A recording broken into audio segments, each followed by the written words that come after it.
Κάποτε οι πατέρες μας συγκεντρώθηκαν εδώ για να φτιαχτεί το ελληνοορθόδοξο σύνταγμα και εμείς ζητάμε την προστασία του συντάγματος. Υπακούμε στην Αγία Γραφή, πειθαρχήν δι Θεό μάλλον οι ανθρώποι. Έχουμε το Χριστό στην ψυχή μας και γι' αυτό δεν φοβόμαστε ούτε τον Αντίχριστο ούτε το 666.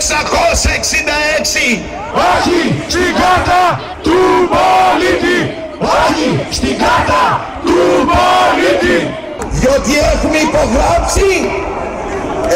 υπογράψει τη συνθήκη του Μάστριχτ και της Λισαβόνας που λέει ότι θα μείνουμε στη Δύση και θα πειθαρχούμε σαν ζώα και σαν πρόβατα.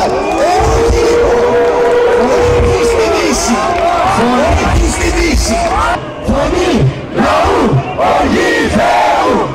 Γονατίστε σπίτια σας, προσευχηθείτε, φωνάξτε το ήμαρτον και τότε θα μιλήσει ο ουρανός.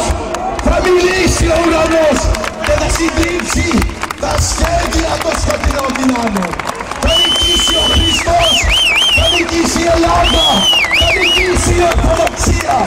Ελλάς, Ελλάς, Ελλάς, Ορθοδοξία, Ελλάς, Ορθοδοξία, για πάντα μην καεί και εις τους αιώνας των αιώνων. Ελλάς, Ορθοδοξία.